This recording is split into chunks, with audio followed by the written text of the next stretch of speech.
Oh, what a feeling. Don't stop dreaming. Keep on believing in the power of the feeling. Whatever you want, take a chance. Song in your heart, step in your dance. You got a spark, don't put it down. Shine your lights on.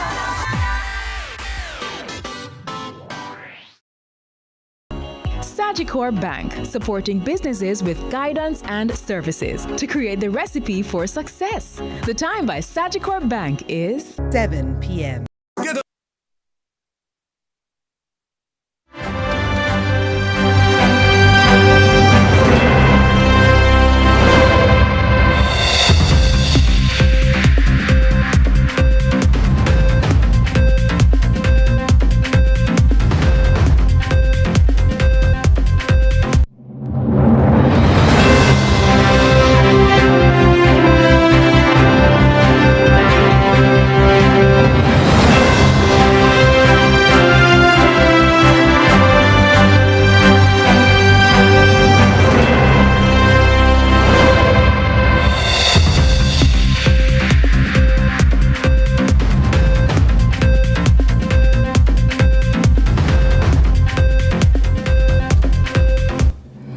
Tonight in CVM News at 7, voice note scandal. PNP president confirms members' involvement in leaked audio clips.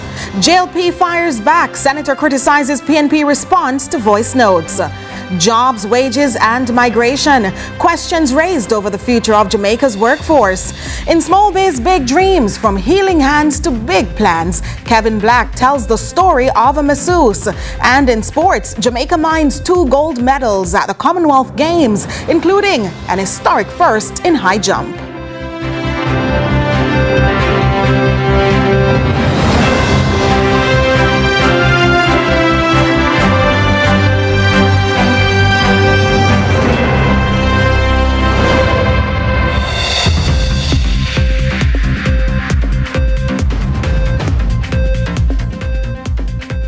From Kingston, Jamaica, this is CVM News at 7 for Monday, July 27, 2026. I'm Nika Lewis. Thanks so much for joining us.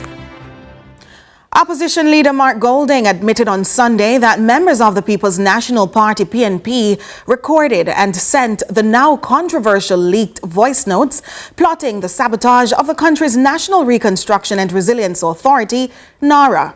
But the PNP president says the recordings do not represent the official position of the political party. Efforts to get a comment from the PNP members said to be heard in the voice notes proved futile. We hear more in this report. Speaking at the party's National Executive Council NEC meeting at the UWI Mona, the president says, having concluded a probe into the allegations, he can now share as much. The People's National Party chose not to comment publicly on that matter until we had the facts before us. Our review is now complete, and it established 3 things. Firstly, the conversation in which those leaked recordings took place did not happen in any official party forum.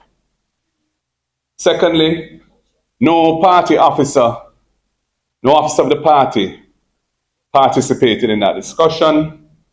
And thirdly, the PNP has no official NEC or executive WhatsApp group. That doesn't exist. That said, Golding contends the group is certainly not where party policy is made before attempting further clarity on the origin of the WhatsApp group in question.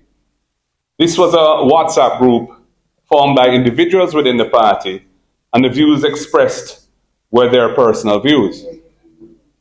So those recordings do not represent the official position of the PNP or any policy of the PNP. However, the party president notes the party takes responsibility for its official views. The PNP takes responsibility for its official positions. Those are set by our constitutional organs, such as this National Executive Council or the Executive Committee of the party, and those that are communicated by our authorized representatives and shown through our public actions or through our public media outlets, social media outlets, and so on. So With that clarified, I just want to turn to the matter at hand. Only recently, the governing JLP took the opposition to task over the alleged leaked voice notes, which it said was tantamount to sabotaging victims of Hurricane Melissa, urgently awaiting the relief and projects to be undertaken by NARA. Nika Lewis, CVM News. In the meantime, Chairman of the Jamaica Labour Party, JLP's Communication Task Force, Senator Abka Fitzhenley, is describing the PNP president's comments on the voice note scandal as shameful and misleading. Firstly, it's absolutely embarrassing and shameful that the opposition leader addressed this matter of the leaked voice notes for approximately 2 minutes. And at no time did he issue a strong condemnation of the assertion from a member of the PNP executive that the party is prepared to pursue delay tactics to stop major projects under the NARA, which are intended to help Jamaican communities recover stronger and to assist our fellow Jamaicans to build back their lives in a quicker manner after the devastating impact of Hurricane Melissa. Secondly, what I'm advised that Golding cannot deny is that the group is made up of the majority of members of the PNP executive, including co-opted members, and the group is called executive members and has the PNP logo as its display photograph. Therefore, his comments on the matter, at minimum, appear inaccurate and misleading. His sentiments were echoed by JLP Senator and spokesman Marlon Morgan on Lead Story moments ago, as he dubbed the voice note incident the mother of all scandals. Describe it elsewhere as the mother of all scandals because it is a moral scandal. It doesn't involve a single dollar, but what it involves, as others have said elsewhere, is just sheer evil in the sense that Hurricane Melissa Tyrone was no respect of persons. It damaged PNP support. We have to leave it here. And the backlash continued with the civil society group and human rights lobby Jamaicans for Justice demanding for the two people heard in the leaked voice notes to be disqualified from representational politics for their utterances. Executive Director of the JFJ, Michael Jackson, told CVM's Lead Story moments ago that the PNP president's response is also woefully inadequate. My call here is for citizens to understand that you have independent civil society organizations, and when we speak on NARA in the future, I urge citizens to separate the monitoring efforts of independent civil society organization, and we do not be burdened by any thought process that any independent monitoring or criticism of NARA, constructive criticism that is, would be deemed as political, because we have to ensure that as citizens we remain vigilant, because NARA is an extraordinary body and it really does require robust monitoring from citizens, media and civil society. Meanwhile, water, agriculture and local government were among the issues in focus as senior Jamaica Labour Party officials addressed supporters at an area council meeting in Manchester. Kevin Black reports. Jamaica Labour Party's Area Council 3 meeting in Manchester focused heavily on the government's development agenda amid continued political debate over leaked voice notes involving members of the opposition People's National Party, PNP. Speaking at the meeting, Water Minister Mathis Amuda defended the government's record while insisting the delivery of water should never be politicized. Don't politicize the water. If the allocation will go, come and talk to that minister and see what I can do. But that is nonsense. The people of Jamaica deserve better than that. Yes. Water is not green or orange.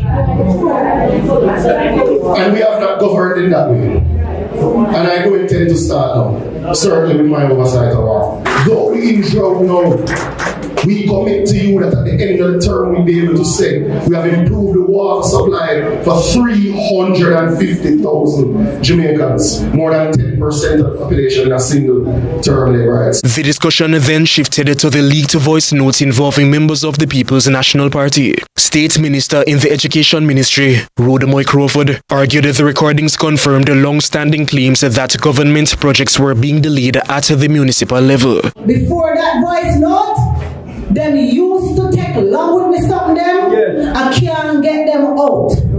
From that voice note come out last week, they stop them just to fly out fast. I walk up and down, and do the work that the councillors are to do. Yeah. So it looked like the people in Manchester Central never to understand how it goes. So you see now that I decide we don't do for them work no more, you see how the town looks. Agriculture Minister Floyd Green echoed those claims, arguing that the opposition had moved beyond criticism to what he described as active obstruction of government initiatives. But there's a difference between opposition and obstruction. Yes. We don't have an opposition party, we have an obstruction party that are trying their very best to stop this government from doing what we need to do to make the lives of our people better. You heard there's a way affecting Jamaica's labor force. and you hear say that's a lie.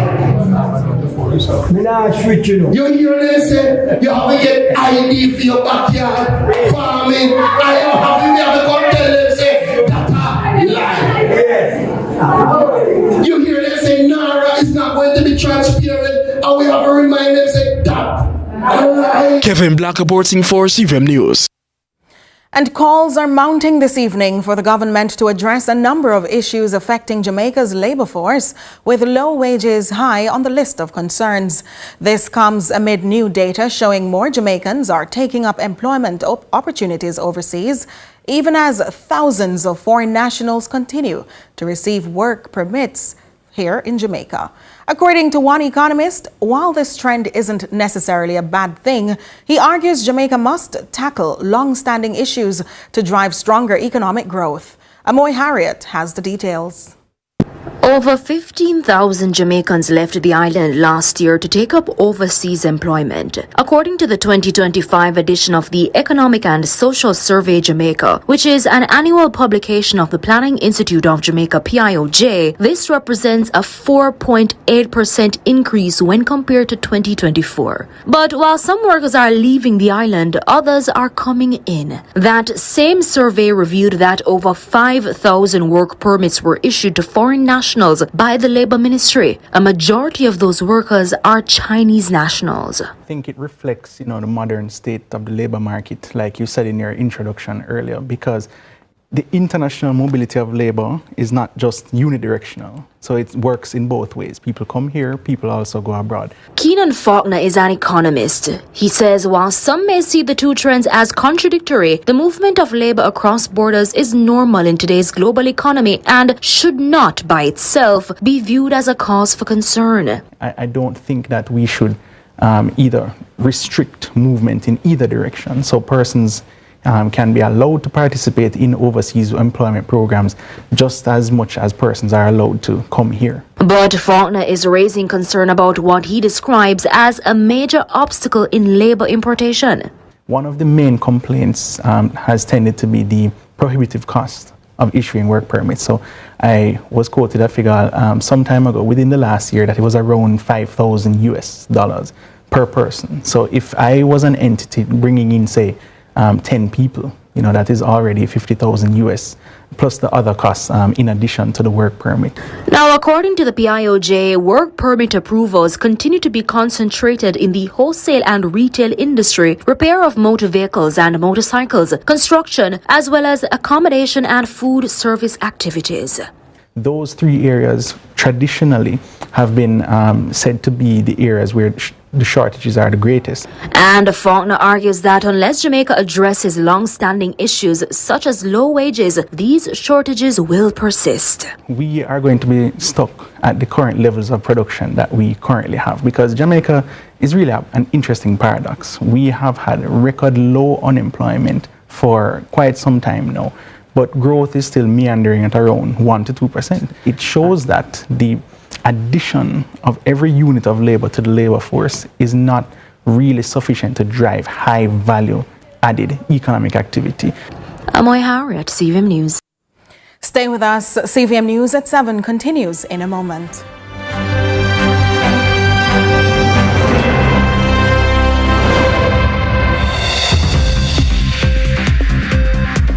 T-Tag and lock in your toll rates for the next 90 days. Effective Saturday, August 1st, 2026. There will be some changes to the toll rates at the Portmore, Spanish Town, Vineyards, Maypen, Tollgate Mainline, and Tollgate Ramp toll plazas. But with a T-Tag, your rates will remain unchanged until October 31, 2026. Plus, all Class 1 and Class 2 T-Tag customers will get their 10th weekly trip through the same toll plaza free. Visit transjamhighways.com for the upcoming rate changes. Don't pay more at the toll booths. Get your T-Tag today from any manually operated toll booth on Transjam Highways.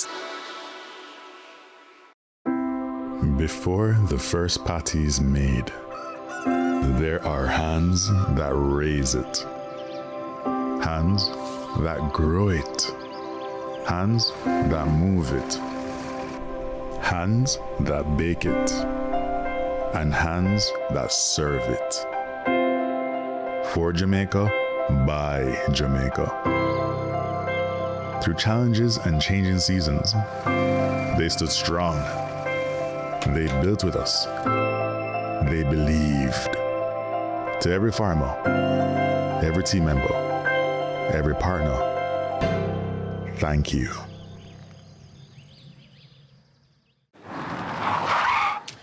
Imagine if I wasn't wearing a seatbelt. Prevention is critical. That's why I recommend Colgate Total. It's 15 times more effective at fighting the root cause of oral health problems. Prevent problems before they start.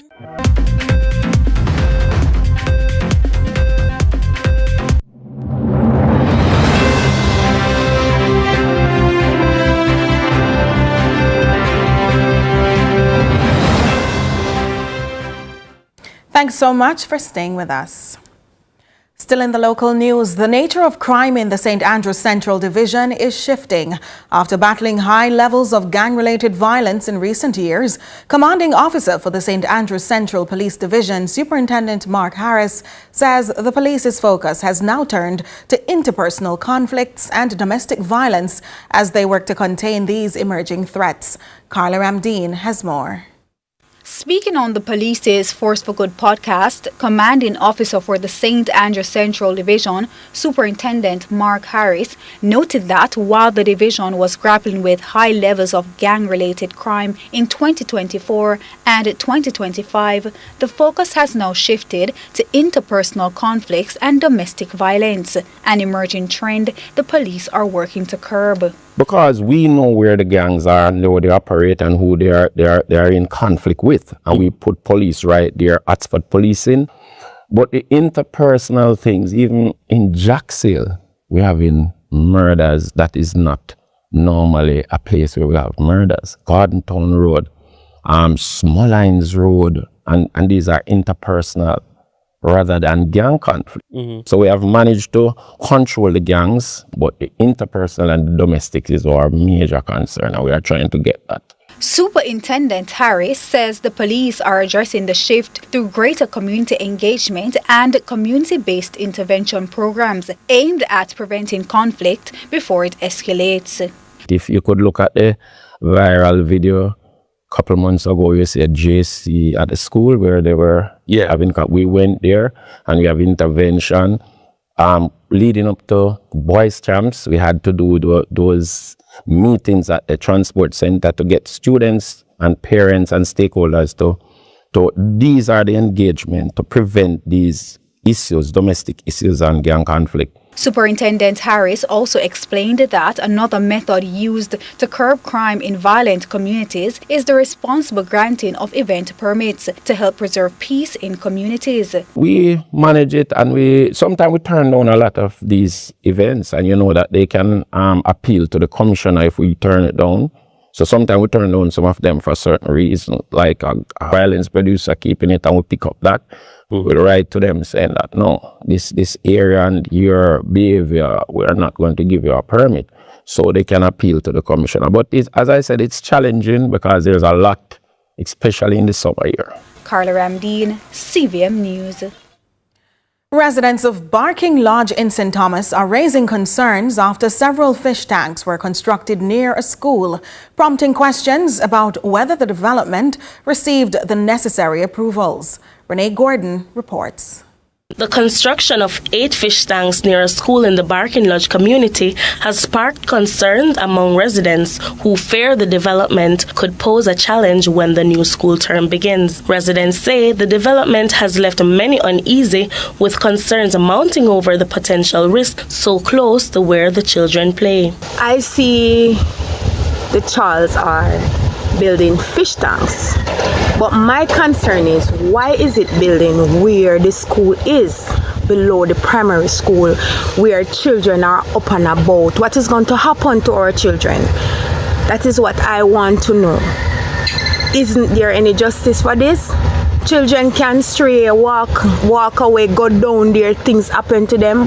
What is going to happen? We need justice around here. Another resident says the community believes the issue requires urgent attention before students return to school. We haven't received anything. We haven't received a news to say that's what's going to happen around there. Or there is a poster or something, or some sign of the sort that's what's going to happen around the school. We don't know. We, the community of Barking Lodge, don't know. We don't see people come and started to dig. We don't know what is happening. We don't know, and that is not safe for our kids. It's right at the school, right where they do their sports day. Member of Parliament for St. Thomas Eastern, Yvonne Shaw, says the concerns were first brought to her constituency office by residents. She says subsequent checks with the relevant agencies raise further questions about the project. Residents have expressed their concern, however, about the safety of the kids when school resumes. So I immediately called the authorities, NEPA and the St. Thomas Municipal Corporation, to find out if they are aware of the operations there. None of those agencies are aware of what is taking place there. I am now calling on the authority and also calling on the persons that are involved in this operation to do the right thing. Make sure that there are proper environmental study and make sure that what is happening there, the community will be safe. Renee Gordon, CVM News. Elsewhere, residents of the usually quiet and peaceful community of Mulgrave District in the Ipswich division of St. Elizabeth are now sounding the alarm on what they say is an unfair school merger proposal. The suggestion, which was made by the Education Ministry, would see the Mulgrave Primary School and the Merrywood Primary School merge into a single institution, resulting in a permanent closure of Mulgrave Primary. However, the residents view the proposed merger as a politically motivated move and are calling for an urgent resolution ahead of the new academic year. Natasha Williams tells us more.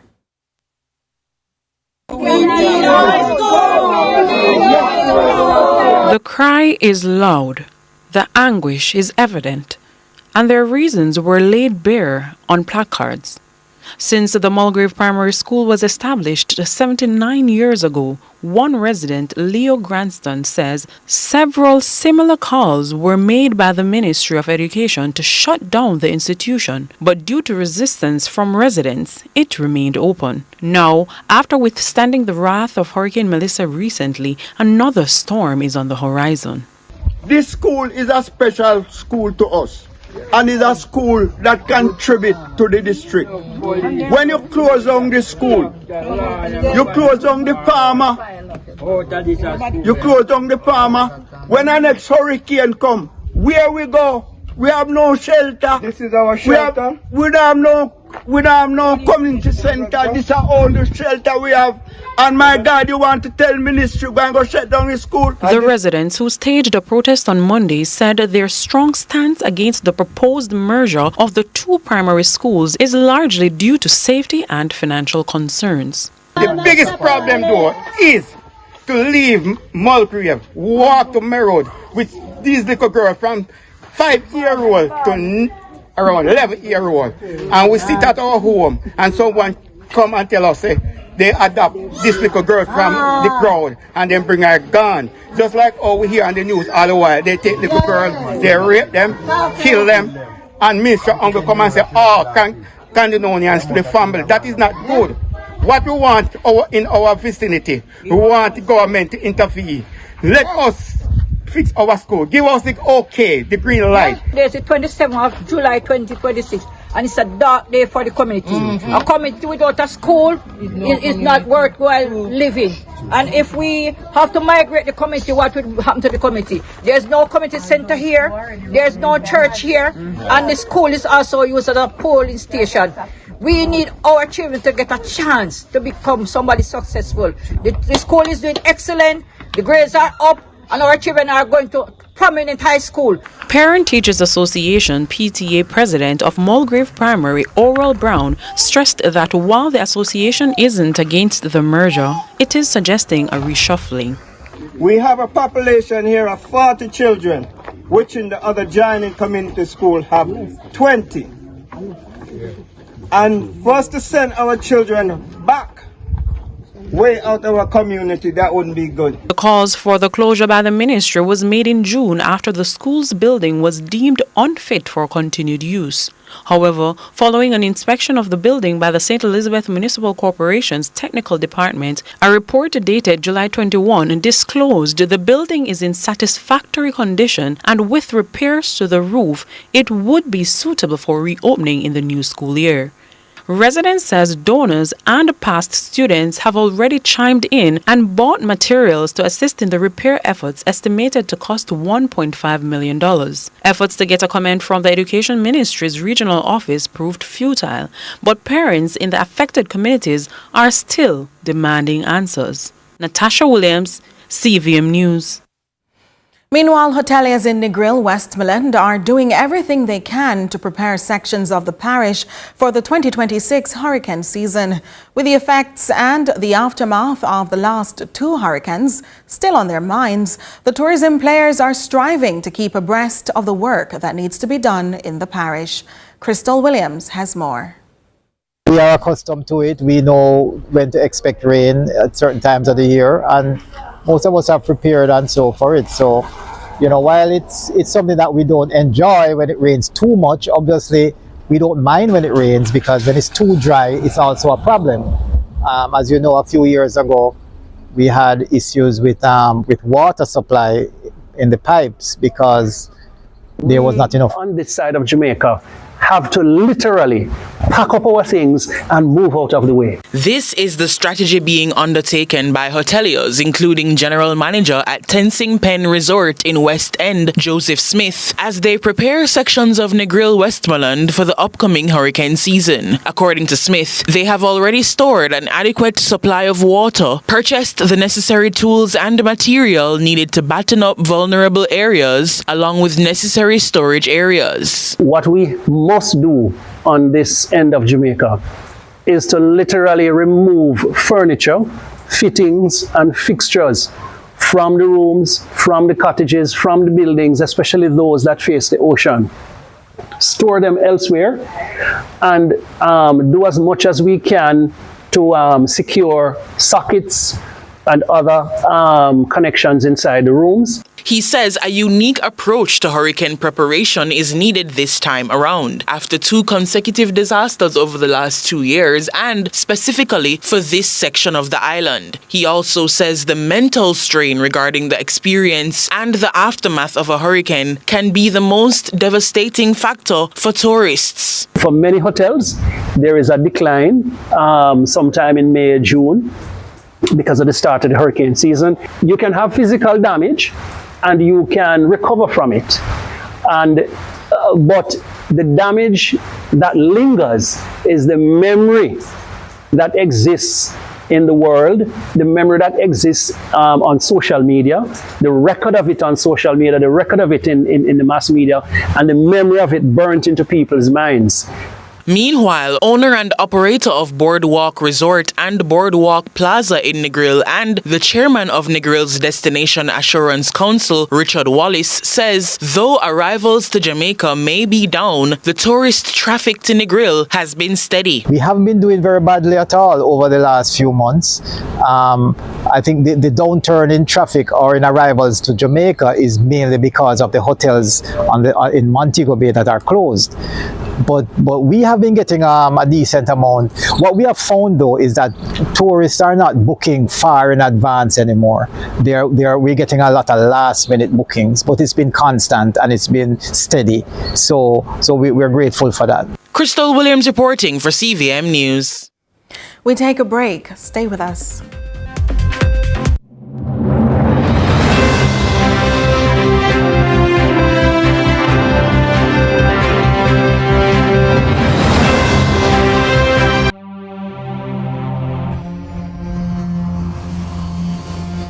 Before the first patty's baked, they are hands that grow what we need.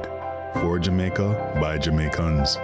Through every season and challenge, they built with us. They believed. To every farmer, thank you. KFC Summer Bucket. This KFC Bucket deal has you thinking chicken. Get the Summer Bucket for $4,700. The time by KFC is 7:30. Let's delve deep into the issues. We'll take you beneath the surface. Greetings and salutations. My name is Orville Higgins, and it's another edition of Fan Central. Talking to the people at the heart of the top sporting stories. Hear from your favorite sportsmen and women and the administrators who work tirelessly to make it all happen.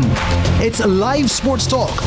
I've written an entire article. Yes. Looking at all the major issues every Tuesday at 9 p.m. It's Fan Central.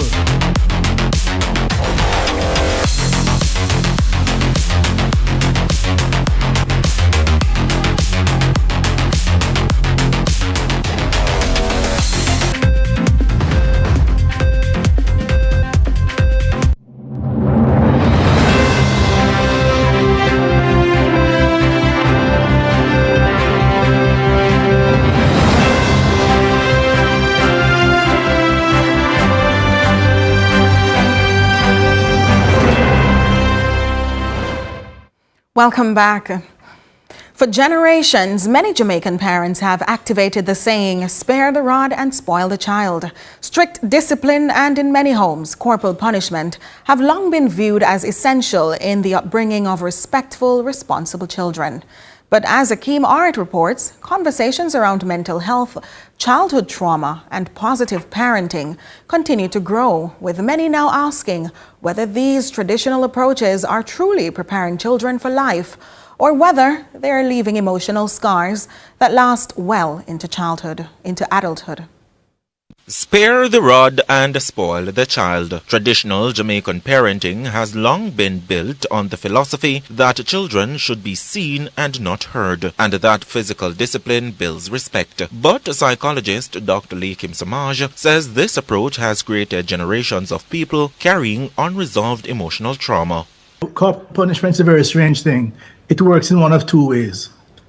It traumatizes somebody in such a way that they carry on the same behavior with their children, or as a result of the experience, they never hit their children. And what I know about psychology, punishment doesn't change behavior. What punishment does, it suppresses behavior in the presence of the punishing agency. The psychologist has since argued that corporal punishment suppresses behavior rather than change it. He says when fear becomes the primary tool of discipline, it can affect children's emotional development. Parents are our first teachers. And they teach us that's how you settle dispute. When someone does something wrong, you hit them. So that it continues. Yes, there may be some children out of fear, they stop doing certain behavior, but it doesn't teach them what is the appropriate thing to do. But they now know that when you're an adult, if your partner does something you don't like, you hit them. If somebody disappoints you, you hit them.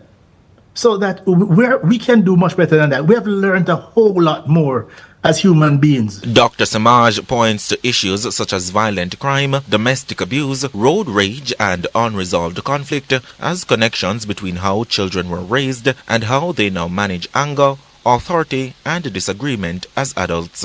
Somebody bad drive you drive them down and you rush them off the road, or you shoot them. You resort to violence. You treat anger with violence. You treat differences with violence. You treat dispute with violence. So much of what we're seeing on the roads today is the result of persons who, that's what they learned, how you settle dispute. If you disagree with somebody, you beat them up. So that unless we break the cycle, we will only get, this notion that, yes, the Bible talks about eye for an eye. Once you practice eye for an eye, you eventually have a nation of blind people. Dr. Samaj says it's now time to break the cycle.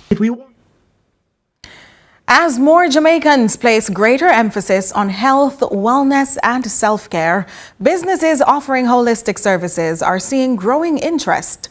In this week's Small Biz, Big Dreams, our reporter Kevin Black introduces us to the founder of Moya's Island Wellness, who has turned a lifelong passion for massage therapy into a business dedicated to improving people's well-being.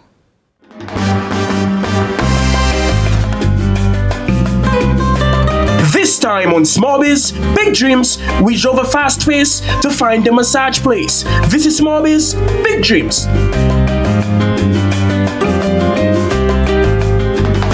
From a childhood interest in the art of touch therapy to becoming a certified massage therapist, Moya Morris has turned her passion for wellness into a business. The founder of Moya's Island Wellness says she has been practicing massage since she was young, but officially registered her company in 2018 after completing her training. Morris says building the business came with challenges, including financial struggles that almost forced her to give up. I've been robbing people from as a little girl, but I got trained in 2018, and it's in 2018 that I registered my company. I used to find it interesting that you could have pain or stress and somebody literally just put some oil on you and it helps you to feel better. I never have no money, and so it was very difficult at first because of course this is a rented space and you have to meet your bills. So I went asking everybody to please help me to just pay the rent until I got the marketing aspect up. She explains that her massage services are designed to help with stress management, circulation, and other health concerns while providing a personalized experience for each client. My aim is to improve your wellness. So yes, I want your money, but I need you to feel better and be better at the end of your session. These are my oils. I blend my own oils. And so when you come in for a treatment and you tell me what is wrong with you, there are two that I use mainly. So this is lavender and jasmine. The essential oils are the kicker. They're the medicinal oil that you add to your base to make your massage oil. This is the same but with peppermint. So people who have migraines, nerve pain, peppermint is excellent for that. So I'm going to introduce my hands to you. Just one little touch. Say hi.